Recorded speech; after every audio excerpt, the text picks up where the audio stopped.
नमस्कार। एक और टिप्पणी के साथ में अतुल चौरसिया। 2 हफ्ते से दरबार स्थगित था। गुजरात और हिमाचल प्रदेश में चुनाव चल रहे थे। इस चक्कर में संजय का प्रवास चल रहा था। धृतराष्ट्र आर्यावर्त की खबरों से अनजान थे, इसलिए एक अनजान बेचैनी से परेशान थे। आज दरबार पूरी शान से लगा था। धृतराष्ट्र हुक्का गुड़गुड़ा रहे थे।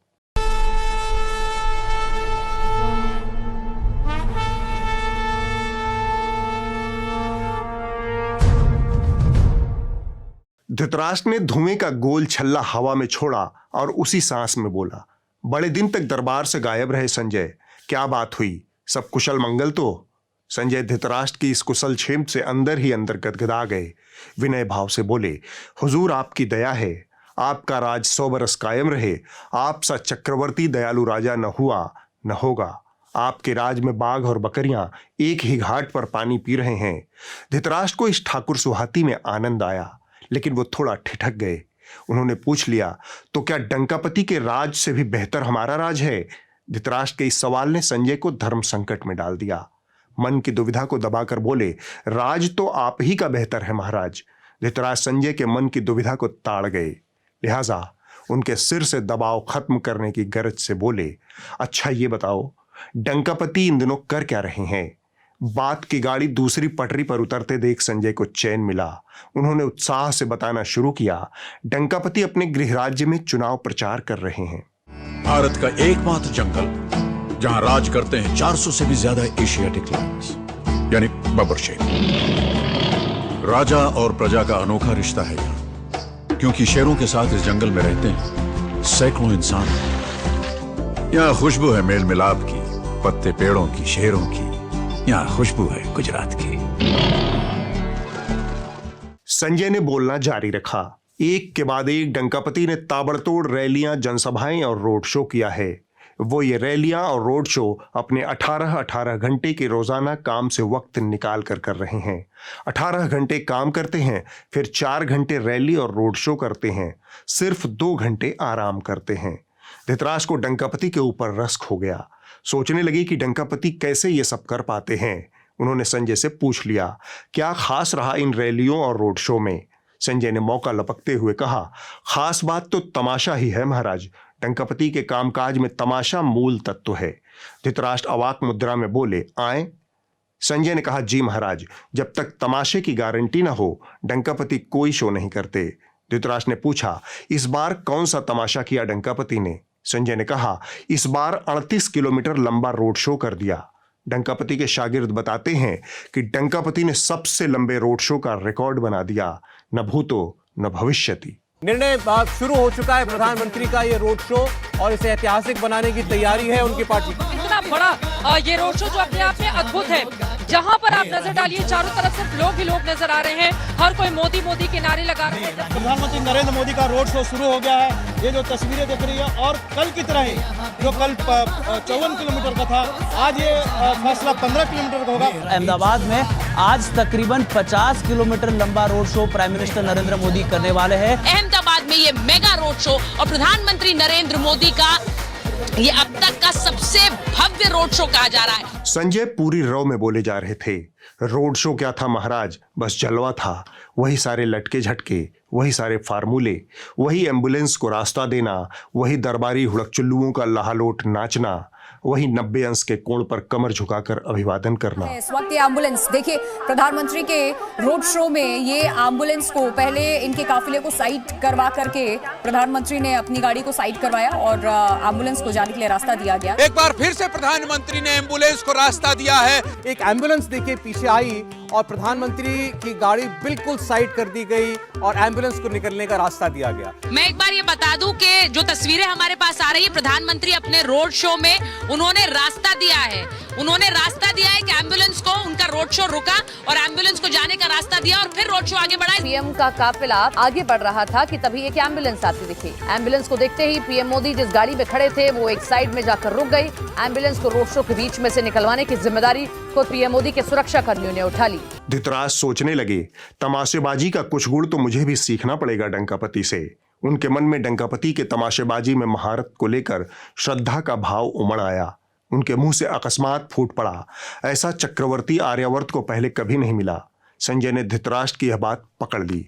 जी महाराज, आर्यावर्त के इतिहास में कुल 15 अधिपति हुए, लेकिन डंकापति सा कोई न हुआ। धृतराष्ट्र कान लगाए संजय को सुन रहे थे। संजय ने कहा, ऐसा अधिपति आज तक देखा आपने जो तीसरी और चौथी श्रेणी की नौकरियों का नियुक्ति पत्र खुद बांटता है? 15 में डंकापति इकलौते हैं। 71,000 से ज्यादा युवाओं को नियुक्ति पत्र दिए जा रहे हैं, यानी आज एक साथ हजारों घरों में खुशहाली के नए दौर की शुरुआत हुई है। पिछले महीने आज के ही दिन धनतेरस पर केंद्र सरकार की तरफ से 75,000 नौजवानों को नियुक्ति पत्र बांटे गए थे। धृतराष्ट्र ने संजय से पूछा, यह नियुक्ति पत्र वितरण 18 घंटे के कामकाज में आता है या नहीं? संजय ने कहा, ठीक से तो नहीं पता महाराज, लेकिन यह तमाशेबाजी में जरूर आता है। अब इस देश में नौकरियों की नियुक्ति यूपीएससी, स्टाफ सिलेक्शन बोर्ड, सेनाएं और पैरामिलिट्री बल आदि नहीं करते। अब सब कुछ डंकापति की कृपा से मिल रहा है। उन्हीं की कृपा से नौकरी मिल रही है, उन्हीं की कृपा से वैक्सीन मिल रही है। इस कृपा के बदले में अगर डंकापति लोगों से थोड़े बहुत धन्यवाद की उम्मीद करते हैं तो क्या बुरा करते हैं? संजय के मुंह से शोले के गब्बर सिंह टाइप डायलॉग सुनकर धृतराष्ट्र का दिमाग भन्ना गया। उन्होंने कहा, साफ साफ क्यों नहीं बताते? संजय ने कहा, साफ बात यह है महाराज कि मीठा वाला गप और कड़वा वाला थू, यानी महामारी में ऑक्सीजन और दवाओं की कमी से 3-4 लाख लोग मर जाएं तो चलेगा, लेकिन राज्यसभा में किसी की मौत ऑक्सीजन की कमी से दर्ज नहीं होगी। महामारी की वैक्सीन सबको देने के बदले थैंक यू डंकापति अभियान चलेगा। इस अभियान पर डंकापति के शागिर्द रियाया के टैक्स का 18 करोड़ रुपया भी खर्च करेंगे, लेकिन अगर किसी की मौत वैक्सीन से हो गई तो यह डंकापति की जिम्मेदारी नहीं होगी। एक मामले में सरकार की तरफ से कोर्ट को कहा गया है कि अगर वैक्सीन से मौत हुई तो सरकार जिम्मेदार नहीं है। यह सुनकर धृतराष्ट्र की बेनूर आंखों में खुजली होने लगी। डंकापति इतने तमाशेबाज हैं? संजय ने विनम्रता से कहा, यह बात मैं कैसे कहूं महाराज। डंकापति के नए कारनामे सुनकर धृतराष्ट्र चट्टान की चरम अवस्था में पहुंच गए। उन्होंने आदेश दिया, कुछ और सुनाओ। संजय ने कहा, महाराज, पाटलिपुत्र में एक न्यायाधीश हुए। उन्होंने बुलडोजर को माथे पर चिपकाकर न्याय करने वालों को थोड़ी सी नसीहत दी है, थोड़ी सी हैसियत बताई है। धृतराष्ट्र को यह जानकारी दिलचस्प लगी। उन्होंने कहा, जरा साफ साफ बताओ। संजय ने कहा, थाने वालों से मिलकर भूमाफियाओं ने रियाया का घर गिरवा दिया। सबके दिमाग में यूपी मॉडल नाच रहा है। न मुद्दई, न मुंसिफ, न गवाह, न जज, फैसला ऑन द स्पॉट।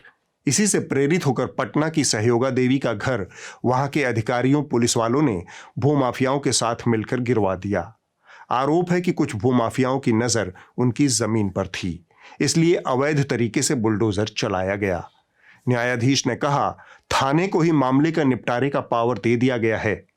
कोई समस्या हो तो थाने जाइए, पैसा दीजिए और किसी का घर तोड़वा दीजिए, सिविल कोर्ट को बंद कर दीजिए। फिर क्या लेटर सब लगा दिए हैं मैडम? भूमि विवादों को चिन्हित कर थाना को ही पावर दे दिया गया एग्जीक्यूशन करने का। आपका समस्या है तो चले जाइए थाना, पैसा दे दीजिए और घर तुड़वा दीजिए किसी का। कोर्ट को बंद कर दीजिए, सिविल कोर्ट को।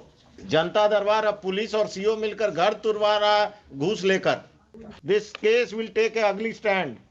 पटना में जो जमीन कब्जा और लोगों को लैंड माफिया से का जमीन कब्जा में आप लोग जो एजेंट बने हुए हैं ना, this has to be stop. एक अफसर इंचार्ज जेल जाएगा पटना टाउन का, आप लोग वो खत्म करेंगे। इससे पहले भी अगम कुआं का ही था ना वो डॉक्टर वाला कब्जा। यह सुनकर धृतराष्ट्र का न्याय में भरोसा फिर से बहाल हुआ। न्याय का इकबाल बुलंद हुआ। वो खड़े हो गए। यह सभा विसर्जन का संकेत था। सुस्त कदमों से धृतराष्ट्र अंतःपुर को लौट गए। धृतराष्ट्र संजय संवाद में इस हफ्ते बस इतना ही। बीते हफ्ते पत्रकारिता की दुनिया में एक बड़ा उलटफेर हुआ। एनडीटीवी का मालिकाना हक प्रणव रॉय के हाथों से निकलकर अडानी समूह के पास चला गया।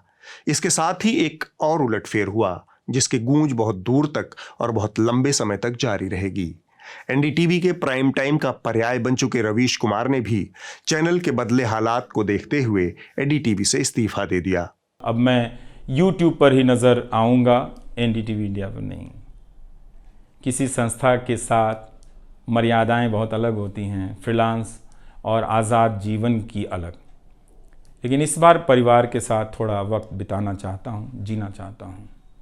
मैंने इस्तीफ़ा दे दिया है। नमस्कार, मैं रवीश कुमार। अब आपको उस चैनल पर सुनाई नहीं देगा। रवीश कुमार के इस्तीफे के बाद दरबारी हुड़कचुल्लुओं में चुल्ल मच गई। नफरती चिंटुओं ने उल्लास में ट्विटर पर नारेबाजी की। नीचताओं की नई सीमा निर्धारित की गई। पाया गया कि नीचता की पुरानी सीमाएं अब उतनी नीच नहीं रह गई कि आज के चुनिंदा हुड़कचुल्लू एंकराओं की नीचता को छू सकें। इस व्यक्ति ने उसमें सबसे बड़ा योगदान दिया।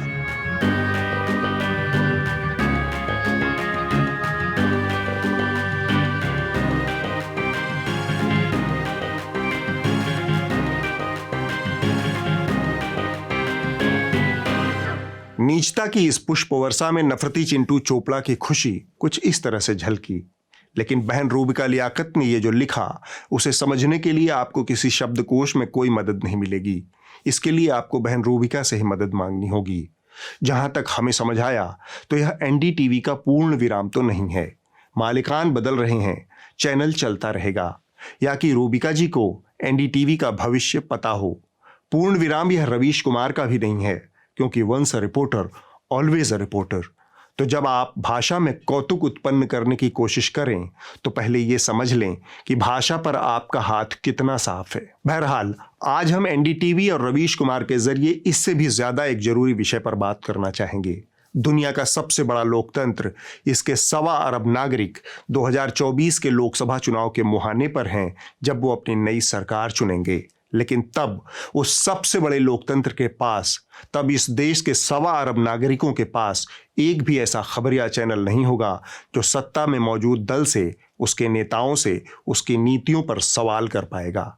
विश्वगुरु भारत का मीडिया परिदृश्य इस तरह से बदल चुका है, जहां राष्ट्रीय स्तर का हर चैनल सिर्फ सरकार का चारणगान करता है। एनडीटीवी के उलटफेर के पीछे सरकार की जो भूमिका है, अडानी समूह के मोदी से जो रिश्ते हैं, वह एक खुला सत्य है। इसलिए मैं उस पर आज बात नहीं करना चाहता कि इस खरीद फरोख्त के पीछे सरकार की क्या भूमिका है।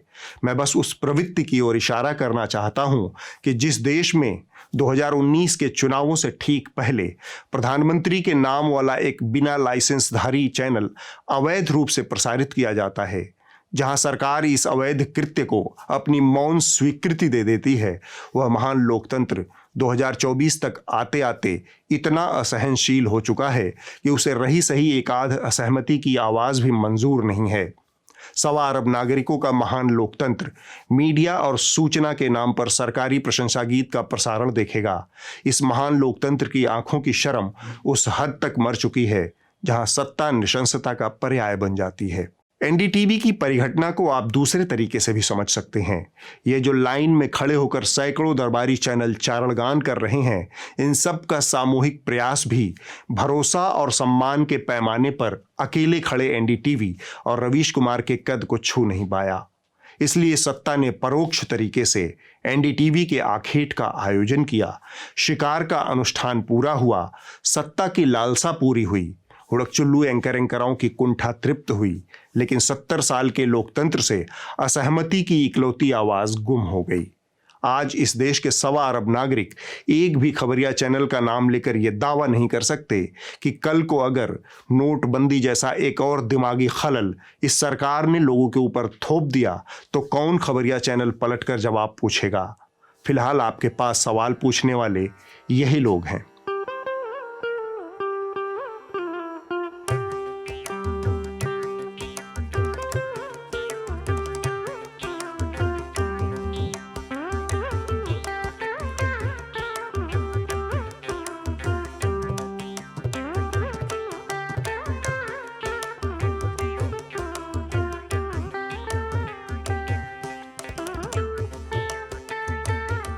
और सवाल के नाम पर प्रहसन करने वाले ये लोग हैं। Why don't you get tired? आप थकते क्यों नहीं हैं? ये एज में अभी इतनी एनर्जी आप कैसे लेकर आते? क्योंकि आपकी उम्र में बाकी लोग शायद कल्पना भी नहीं कर सकते। क्या आपने सोचा भी कभी कि राहुल गांधी आके आपको गले मिलेंगे और फिर आंख मारेंगे साइड में बैठे हुए व्यक्ति के साथ? उस वक्त कैसा महसूस हुआ आपको? On the 3.5 years of your term in office, so much हुआ है, कितना किया है और क्या बचा है? क्या हमारे प्रधानमंत्री आम खाते हैं? मोदी जी, मैं एक गंभीर प्रश्न पे आऊं उससे पहले एक सवाल आपसे जानना चाहता हूं, देश भी जानना चाहेगा। आप अपनी जेब में पर्स रखते हैं क्या? पर्स रखते हैं क्या, बटुआ जिसके अंदर पैसे होते हैं? लेकिन एक चीज साफ दिखती है मोदी जी कि आपको अपने लिए कुछ नहीं चाहिए। एक फकीरी है आपके साथ। माफ कीजिए, मेरे प्रोड्यूसर्स को गफलत हो गई कि पत्रकार कौन है और पीआर कौन है। बहरहाल, आप इसी लोकतंत्र की कल्पना कर रहे थे। यही आपका आदर्श लोकतंत्र था, जहां सारे खबरिया चैनल एक ओर से सरकार की ठाकुर सुहाती करेंगे। पर रुकिए, इतना भी खुश मत होइए। देश के खबरिया चैनलों का परिदृश्य बर्बाद हुआ है। मीडिया के परिदृश्य में एक नई खिड़की खुली हुई है। वहां से ताजी हवा आती रहेगी। दरवाजा बंद करके कोई सड़न को सुगंध बनाने का ख्याल भले पाल ले, लेकिन यह खिड़की उसे सड़ने नहीं देगी।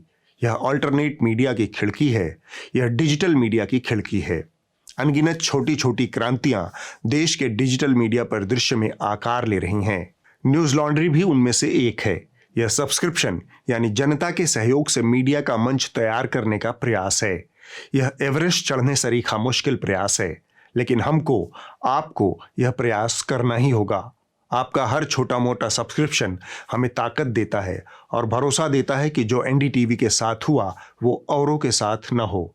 उसका विकल्प क्या है? विकल्प वहां है जहां मीडिया सरकार और बाजार के चंगुल से मुक्त रहे। न्यूज लॉन्ड्री उसी दिशा में जारी एक प्रयास है। हमें आपके समर्थन और सब्सक्रिप्शन की सख्त दरकार है। न्यूज लॉन्ड्री को सब्सक्राइब करें और गर्व से कहें, मेरे खर्च पर आजाद हैं खबरें। अब मैं बात करने जा रहा हूं देश नहीं, दुनिया के सबसे बड़े अखबार दैनिक जागरण की। यह दावा दैनिक जागरण की वेबसाइट पर है कि इसको हर दिन 5.56 करोड़ पाठक पढ़ते हैं। दुनिया में यह प्रतिष्ठा किसी और अखबार को प्राप्त नहीं है। यह एक साथ 11 राज्यों से 37 संस्करणों में प्रकाशित होता है। तो आप समझ सकते हैं कि भारत की कितनी बड़ी आबादी पर दैनिक जागरण का सीधा असर है। अखबार का दावा है कि बीबीसी रॉयटर्स के एक सर्वे में दैनिक जागरण को न्यूज़ के सबसे भरोसेमंद स्रोत के तौर पर चुना गया है। यहां मामला थोड़ा रिस्की हो गया। मुझे लगता है कि बीबीसी और रॉयटर्स के लोग अपने सर्वे की मेथडोलॉजी को थोड़ा बदलें। खैर, यह काम बीबीसी और रॉयटर के ऊपर। मैं तो आपको जागरण की खबर की गुणवत्ता का एक नमूना दिखाना चाहता हूं। दैनिक जागरण का अगर कोई पर्यायवाची पूछे तो आप कह सकते हैं कि यह दैनिक अंधेरा है। आप यह भी कह सकते हैं कि देश नहीं, दुनिया का सबसे बड़ा अखबार इन दिनों खबरों के मामले में प्रोपेगेंडा वेबसाइट ऑफ इंडिया को जोरदार कंपटीशन दे रहा है। पहले एक खबर देखिए। यह 29 नवंबर को दैनिक जागरण में छपा। जागरण की वेबसाइट पर भी यह खबर मिल जाएगी। इसमें आफताब ने पॉलीग्राफ टेस्ट में कई लोमहर्षक जानकारियां उगली हैं और पुलिस अधिकारी के जरिए वो लोमहर्षक जानकारियां जागरण के पास पहुंच चुकी हैं। श्रद्धा की हत्या करने के लिए मुझे फांसी भी हो जाए तो परवाह नहीं। जन्नत जाने पर उसे 72 हूरें मिलेंगी।